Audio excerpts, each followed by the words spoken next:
What if the most powerful weapon in history wasn't a weapon at all?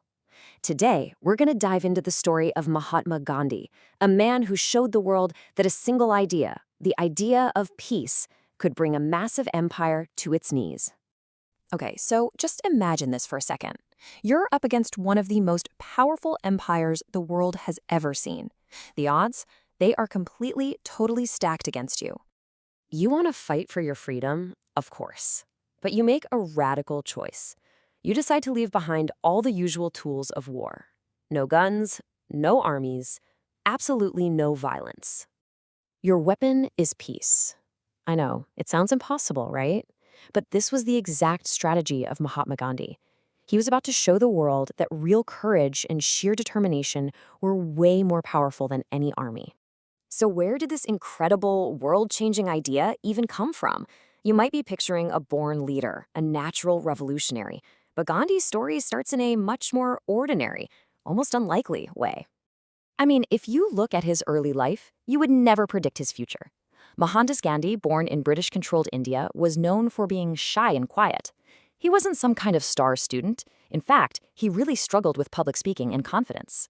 He went off to England to study law and then moved to South Africa for a job, a pretty standard path, right? But then, in South Africa, one single event changed everything. He was violently thrown off a train he had a first-class ticket for no other reason than the color of his skin. That moment of brutal discrimination wasn't just an insult. It was the spark that lit the fuse. And instead of just reacting with rage, that experience sparked this huge question in his mind. How can you fight back against injustice without using the same ugly, hateful tactics you're fighting against? How do you resist oppression without losing a piece of your own humanity in the process? And that question, well, it would go on to define the rest of his life. It led him to create an answer, a philosophy that he would eventually call his weapon of peace. He called his method satyagraha. It's a Sanskrit word that basically means truth force or soul force. Now, this wasn't about being passive or just letting things happen. No way. This was an active, super disciplined form of resistance, a force that came from morality and truth, not from muscle. So how did it actually work? Well, it was a pretty clear strategy. First, you refuse to obey laws that are clearly unfair.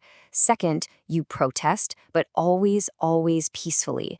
Third, and this is the hardest part, the most important part, you accept the punishment without fighting back. And through all of it, you stay completely calm and disciplined. The whole point wasn't to crush your opponent, but to awaken their conscience.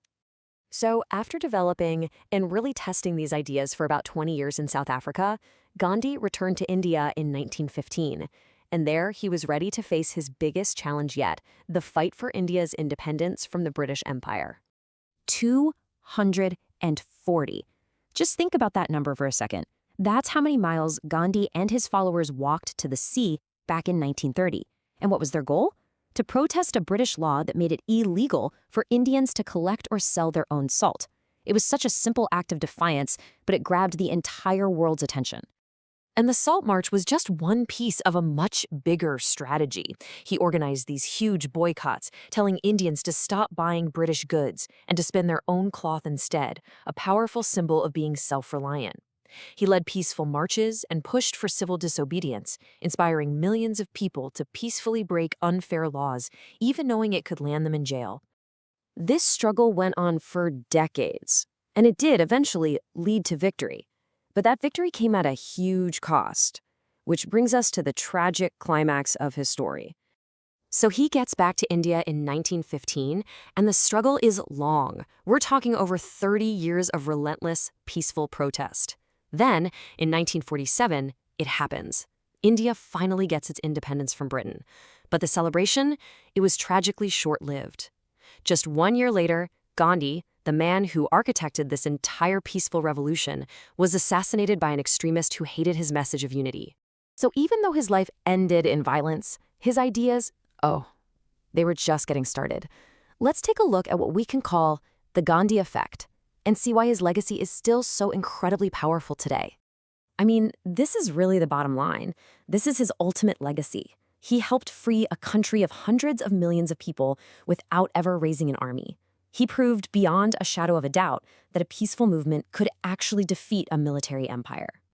And that success story just echoed across the globe. Leaders like Martin Luther King Jr. during the American Civil Rights Movement and Nelson Mandela in the fight against apartheid in South Africa, they both pointed to Gandhi's methods as a direct inspiration for their own incredible struggles for justice. At the very core of his teaching was this powerful idea: moral courage. See, Gandhi totally redefined what it means to be strong. He argued that it's not about physical power, it's not about dominating other people. Real strength is self-control, it's discipline, and it's having the guts to stand up for what's right, especially when it's hard. And all of this, really, it all comes together in his most famous words, a simple that incredibly deep call to action. Be the change that you wish to see in the world. It's this powerful reminder that massive, world-altering change always starts with you, with individual actions and personal integrity.